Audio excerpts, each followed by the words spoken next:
He texted me at 11:47 on a Tuesday night and asked if I could come by after midnight. I should have stopped there, I know that now.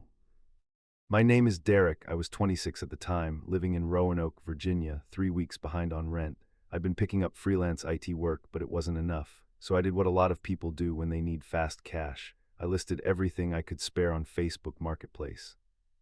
The big item was a vintage stereo receiver, a Marantz 2270. I'd inherited it from my uncle and held onto it for 2 years, but rent is rent. I posted it at $400, honestly low for what it was, with 4 clear photos on a Wednesday evening. By Thursday morning, I had 11 messages. Most were lowballers, a couple were obvious scammers, then there was one from an account named Gary Tillman. Profile picture was a man in his 50s standing in front of a boat. His message was short. He said he'd been looking for that exact model, asked if it was still available, and said he could do cash. We went back and forth over the next day. He knew what the receiver was. He used the right terminology. He asked about the channel balance and whether the dial lights still worked. That kind of specific knowledge usually means the person is real. It means they actually want the thing. We settled on 400. He said he was in Salem, maybe 15 minutes from me. We agreed on Saturday afternoon at a coffee shop on Brambleton Avenue. Then Saturday morning, he messaged again. Something came up at home. Could we reschedule for Sunday evening? I said sure. Sunday evening became Sunday night. 7 o'clock became 9, and then at 8:30 he sent a new address. The coffee shop was gone. Now he wanted me to come to his house. I noticed it. I didn't stop moving. I told myself it was fine. Plenty of marketplace transactions happen at people's homes. The address was on a road called Clover Hill Lane. I typed it into maps. It put me about 12 miles south of Salem, out past the edge of the city, into the county. I almost texted my roommate Marcus where I was going. Almost. I was in a hurry and told myself I'd be back in 45 minutes. I loaded the receiver into the back of my Tacoma and left. The first 10 minutes of the drive were fine. I passed the Sheets on Route 419 and thought about stopping for coffee but didn't. After that, the road got quieter, fewer streetlights. The GPS took me onto a 2-lane road that wound up into the hills. It was a Sunday in late October and the temperature had dropped into the low 40s. My heat was on low. The windows were fogging slightly at the corners. At about mile 11, the GPS told me to turn onto Clover Hill Lane. It was unpaved, not gravel, dirt, and narrow, trees pressed in from both sides, oaks and pines that hadn't been trimmed back in years. Their lower branches scraped the sides of the lane if you drifted even a foot off center. My headlights barely reached the next bend. I slowed to about 10 miles an hour, no other tire tracks in my headlights, no mailbox numbers, no lights from neighboring houses through the tree line. Whatever this road had once connected, it didn't connect to much anymore. I found the house. It sat back from the road maybe 30 feet. 1 story, small, white paint gone gray. A single light on inside, visible through a window with no curtains. 1 car in the dirt out front, an older Chevy Malibu with a cracked tail light. And on the porch railing, coiled up, a length of heavy logging chain, orange with rust at the links. I don't know why I noticed the chain, I just did. I parked and sat for a second. Something felt wrong, not dramatically wrong. The quiet was too complete, no neighbors visible, no porch light. The air through my cracked window smelled like wet leaves and something underneath, wood smoke maybe, or old dampness from inside the house. And the place looked like nothing had been done to it in a long time. I remember thinking, this doesn't look like somewhere a person is going to put a Marantz 2270. I texted Gary, told him I was outside. He came to the door almost immediately, mid-50s, heavyset gray t-shirt. He matched the profile photo well enough. He waved me over and I got out of the truck. We shook hands at the bottom of the porch steps. He thanked me for making the drive. His voice was calm, too calm. It had a flatness to it, like someone reading lines they'd practiced earlier in the day. His grip was dry and firm. He let go first. He asked me to bring it inside so he could test it. I said I'd left my hand truck in the truck and went back to get it. That part was true, but while I was at the tailgate, I looked back at the house. The front door was still open. Gary was standing in the doorway. And behind him, further back in the dark of the hallway, there was someone else. A second person standing still, not moving toward the door, just standing there. I went cold. The hallway behind Gary was dim, just the bleed from that one side room, and the figure was maybe 10 or 12 feet back from the door, not fully in shadow, but not in light either. I couldn't make out much about them. I couldn't tell if they were looking at Gary or looking past him at me. What I could tell was that they were completely still, not the kind of still that means someone is waiting to be introduced, the other kind.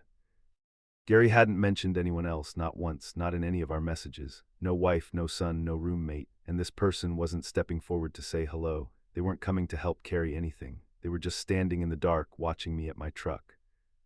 I kept my hands on the tailgate. I didn't turn around fast. I became very aware of how quiet it was. No wind, no insects, no distant traffic, just my own breathing and the low idle of my engine, which I'd been smart enough to leave running. The cold had settled harder in the few minutes since I'd parked. I could feel it through my jacket sleeves.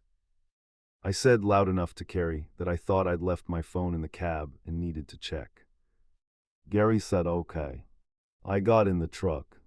I didn't grab the hand truck, I didn't say anything else. I put it in reverse and started the three-point turn slowly, deliberately. The lane was narrow. I didn't want to drop a rear wheel into the ditch on either side. Every second of that turn felt long. I kept my eyes on what my headlights showed me. I made myself not look at the house. Then Gary came off the porch. I saw him in my mirror. He walked to the edge of the driveway and stood there watching me go. He didn't yell, he didn't run, he just watched, arms at his sides.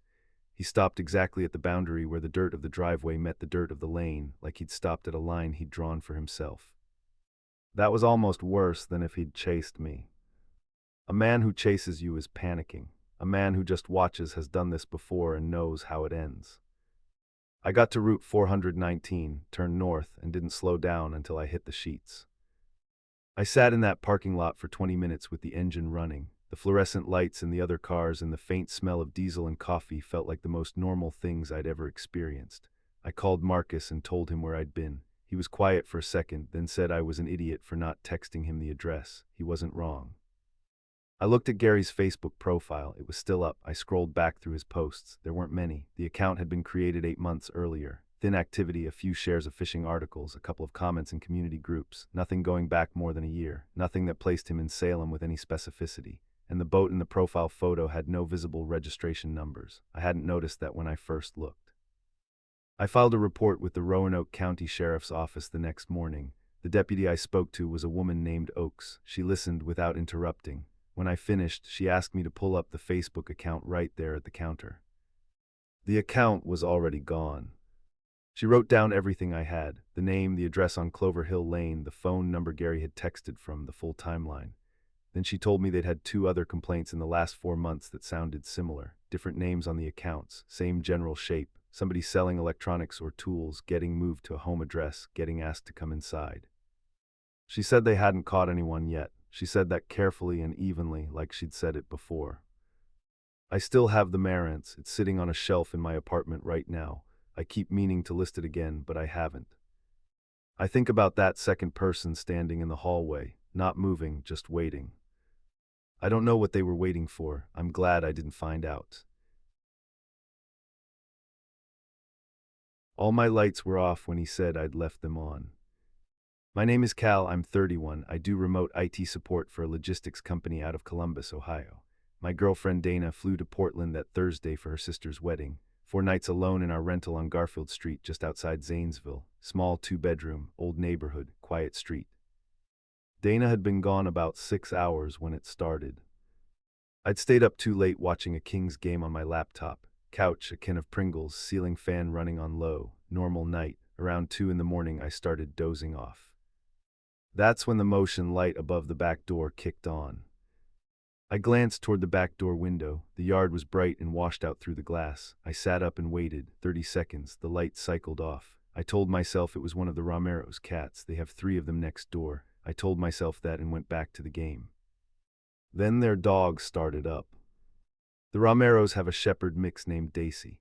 Big dog, low bark, the kind that travels. In 8 months I'd heard him go off maybe twice at night. He went off now. Not a short one-off bark, sustained, directional. The kind where a dog plants his feet and holds. Even through the walls I could hear the weight behind it. That low chest-deep register a dog uses when he isn't performing, when he's warning. I sat fully upright. I pulled up the Ring app on my phone. Front porch camera, Garfield Street empty. A parked Dodge Ram 3 houses down, nobody moving. Side yard camera, nothing. The motion light out back had no camera on it, just the light. That had been on Dana's list of things to ask the landlord about. We never got around to it. Daisy kept going 2 full minutes, then he stopped. I sat in the quiet and listened to the refrigerator hum. The house felt different in that silence, bigger somehow, the way a space gets when you start paying attention to it. I noticed I had gone cold across the back of my neck. I told myself the cat had gotten under the fence. I turned off the laptop and went to bed. I woke up at 3:51 in the morning to a sound I couldn't immediately place. I lay still with my eyes open and waited. The furnace hadn't kicked on. No wind. The house was dead quiet and cold the way a January house gets at that hour, dry, still, cold that sits in corners. Then I heard it again. A low metallic rattle, rhythmic, coming from the back of the house. The gate latch. I sat up. It wasn't windy. I had checked the weather before bed, clear and cold, a central Ohio January with no front moving through, overnight low of 19 degrees. The sky had been completely still when I'd taken out the recycling around 9, nothing to rattle that latch. The rattling came again, same rhythm, patient, like someone who wasn't in a hurry. I got up and walked to the bedroom doorway. From there I could see down the short hallway to the kitchen. The back door window was dark, the floodlight was off. Whatever was out there wasn't triggering the sensor. I went to the kitchen, leaned close to the back door glass, and looked out. There was a man standing at the far end of my yard, near the fence line, just standing there, still, facing the house. No flashlight, no phone screen, just a shape in the dark at the far edge of the yard, barely distinguishable from the fence behind him. The ambient light from the Romero's porch gave him an outline, dark jacket or coat, and he was not moving at all. That was the part that lodged in me, not the presence, the stillness. People fidget, people shift their weight. He didn't. I stepped back from the glass hard enough to bump the counter. I waited. When I looked again, he was gone, but the gate was wide open. I had locked that gate at 9 o'clock. I remembered pulling the latch pin myself. The pin was a galvanized drop pin, bolted at shoulder height, the kind of hardware you buy at a Rural King for $6. It does not open on its own. I called the non-emergency line. A woman answered, polite and tired sounding. I told her I'd seen a man in my backyard, that my gate had been opened from the outside. She said they'd send a unit when one was available. That was the phrase, when one's available. I moved kitchen chairs under both the front and back door handles. I had never actually done that before. The chair backs were vinyl and cold, and they made a sound dragging across the linoleum that I did not love. When the dragging stopped, the quiet felt louder than before. I stood in the middle of the kitchen and thought about the layout of the house. 2 bedrooms in the back, bathroom between them, living room and kitchen up front. One side door off the kitchen, opening into the narrow alley between my house and the Romero's. That door had a deadbolt. I was not certain I had engaged it. I walked to the side door. The deadbolt was unlocked. I locked it. I stood there with my hand on it for a second. Somebody knocked on it from the other side. 3 knocks, slow, evenly spaced, not frantic, not aggressive, deliberate, the way you knock when you are not afraid of being heard. I did not breathe. Then a voice, low, male, completely flat. Hey, you left your lights on. That was it. That was all he said. The voice was close, right on the other side of that door, maybe 18 inches from my face. I could hear the slight exhalation before the words, the way you sound in cold air. He was right there, and the tone of it was what stopped me from making any sound at all. No urgency, no pretense of concern. It was the voice of someone performing normalcy, the way someone might perform it who had never actually felt it. I backed away from the door without answering. I went to the bedroom, shut the door, and jammed my desk chair under the knob. I called 911. My hands were doing something I couldn't control. The dispatcher picked up and I told her there was a man trying to get into my house on Garfield Street in Zanesville. She told me to stay on the line. A unit was being dispatched right now. I sat on the floor with my back against the bed frame and my eyes on the door. Something moved on the other side of the house.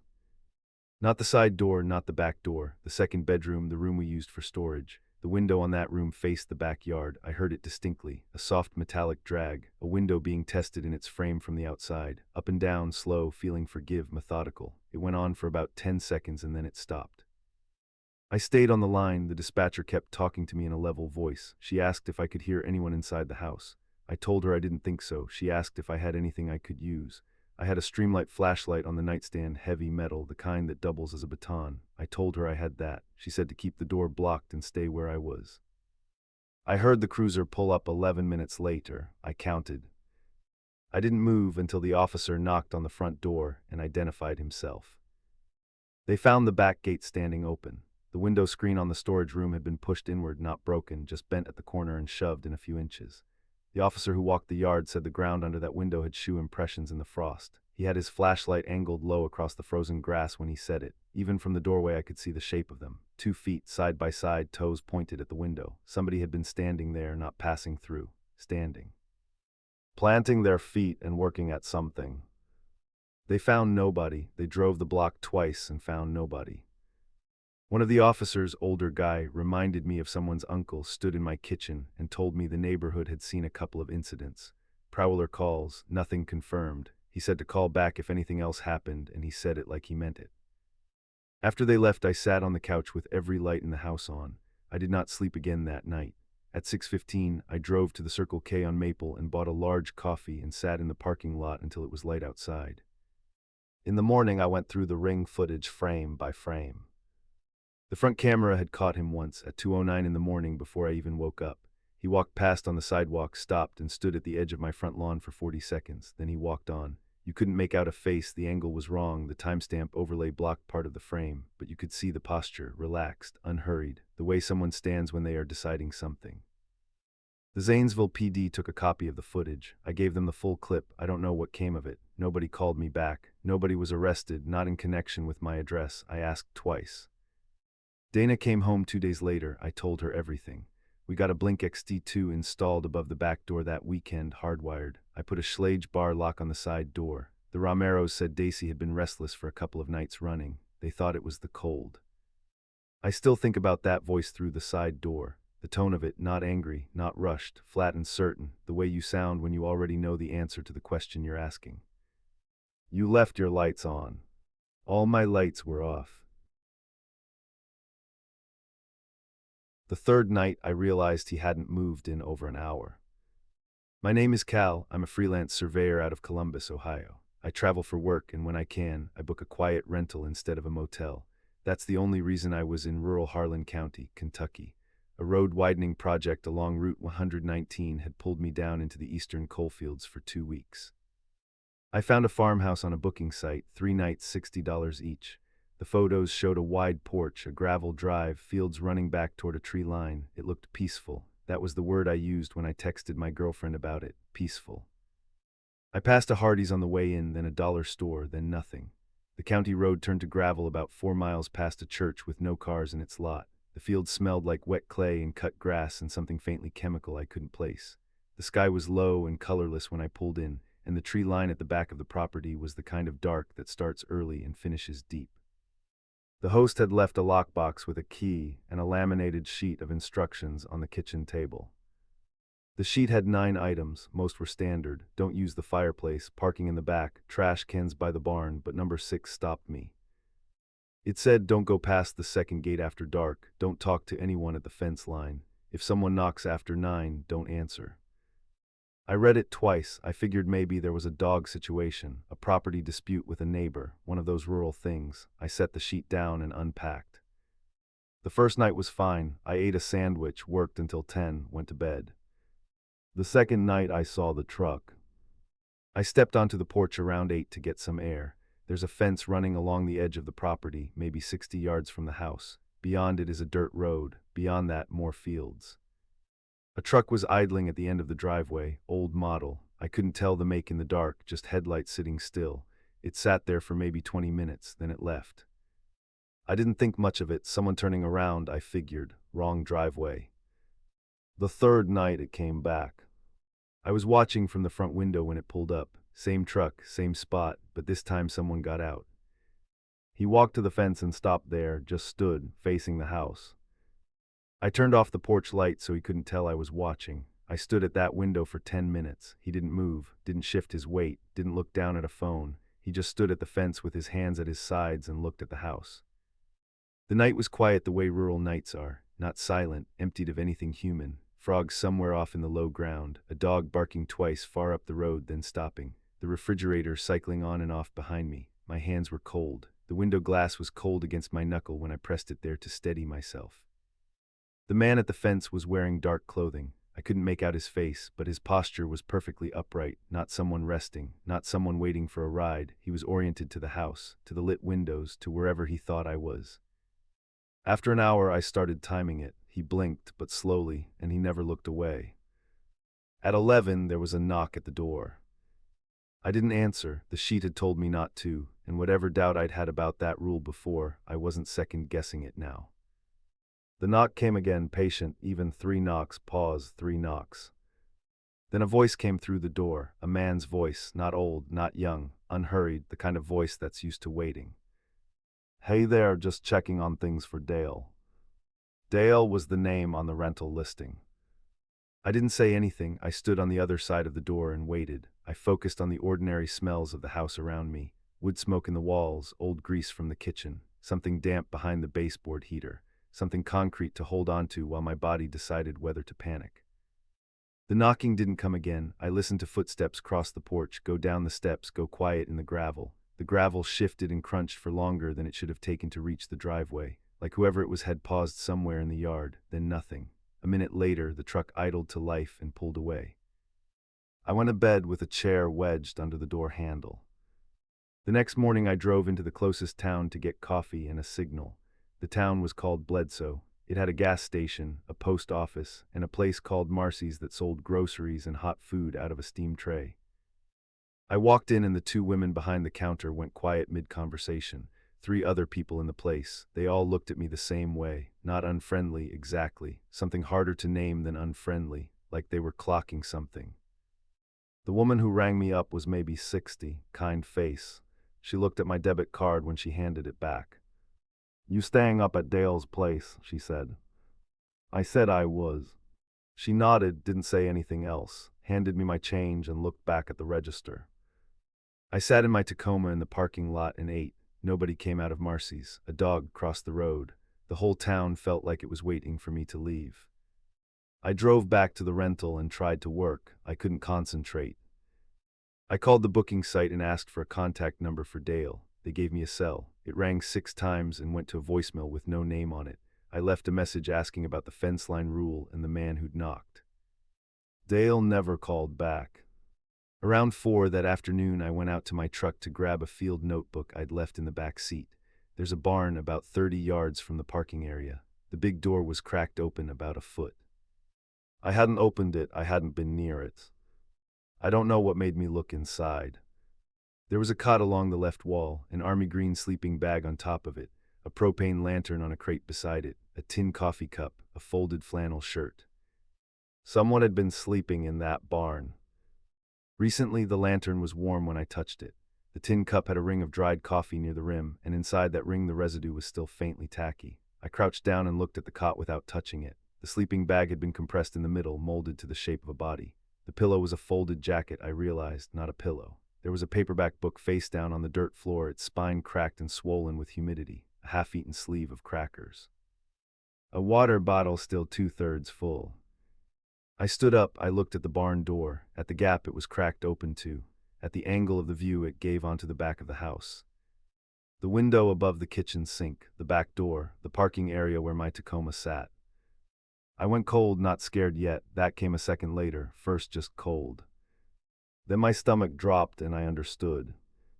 The man at the fence wasn't watching the house. He was making sure I stayed in it. I didn't know what that meant. I didn't know if the cot belonged to him or to someone else entirely. I didn't know if whoever had slept there was connected to the knock at the door or separate from it, and I understood very clearly that I did not want to know. The rules on that laminated sheet weren't there for my comfort. They were managing something, and I was standing in the middle of it without knowing the first thing about what it was. I walked back to the house, calm. I didn't run. I didn't know if anyone was watching, and I didn't want to find out.